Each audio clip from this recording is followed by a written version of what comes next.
he's attached to the Marte trade, right? That's like he's like the saving grace of this one deal. So there's a lot of for Pirates fans of he has to become something.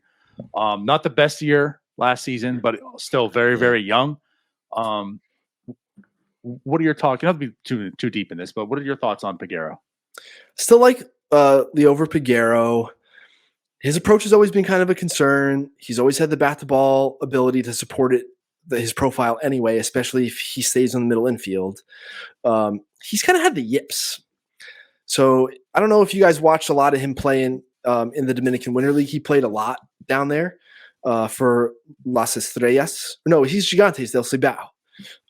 Yeah, he's Gigantes. He and his brother both. But yeah, he kind of has the yips. So watch for that. I know he had a throwing error the other day again. If I put on the tape of him throwing from short in the Dominican over the winter, it would probably concern you. It was enough that I moved off. He was in the 50 future value tier last year. And now him and Brian Rocchio in Cleveland both over the winter kind of developed the yips. So there are throwing issues there now. I don't know what's going to happen with that. I still like his bat to ball skills a ton. I think Arizona, when they made that deal, and no one, whoever ends up with Marte just always ends up on the better end of these trades because he's good. I like both the guys that they traded for him. Fine. Brennan Malone, who they, obviously the D-backs took in the comp round, and Peguero both. And Malone, has a bunch of other issues, but Peguero, I still like him. He's still very, very young. There is stuff happening here now that does feel scary, but he's young enough that you let things air out over time.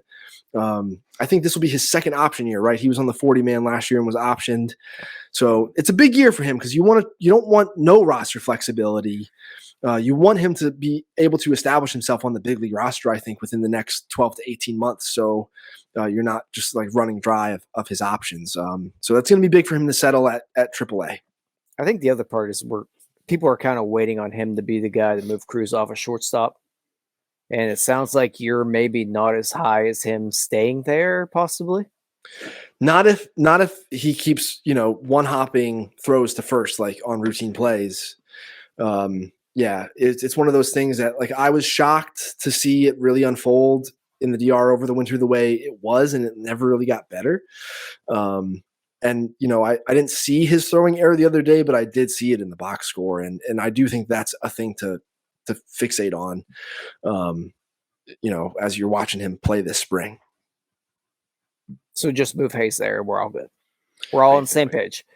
It's tough because would you rather have an 80 third base defender or like maybe like you don't really know how good he's going to be at short. I don't think he'd be plus. That's hard. But if we took like a somewhat pragmatic view of it and said like he's an average defensive shortstop and Triolo's plus at third, would you rather have that combo or like elite third base defense and whatever, Bay doesn't really play there anymore, right? So like, I don't know. There's no short. It's a hard thing. That's the thing. Like, it's hard. Unless you talk about like Bay, it's not Nick Gonzalez. It's not, the Pirates did this thing where they acquired. The Pirates acquired every single like up the middle player, but none of them can actually play shortstop. Yeah, so hard. It's why like Marcano, another one. Marcano can probably play there. I'm dicey on that one too. Hit, but he can't hit. Yeah. That was. I was never fully tricked by that one. That was a good stay away from me. That's 3 out of 4 on this podcast. I remember that. You always had him way, way lower than everybody else. That's one where I loved watching him come through with San Diego on the complex. He was magical to watch. He was never striking out.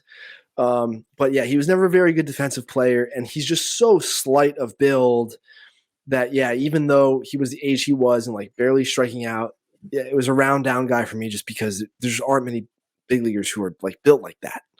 You all, thank you for watching. I know we try to provide the most entertaining content that we can, and we'd love to spread it to as many people as possible. So I know it doesn't seem like a lot, but if you could take the 5 seconds to like this video and subscribe to the page, it helps out so much more than you know. Thank you, and let's go Bucks.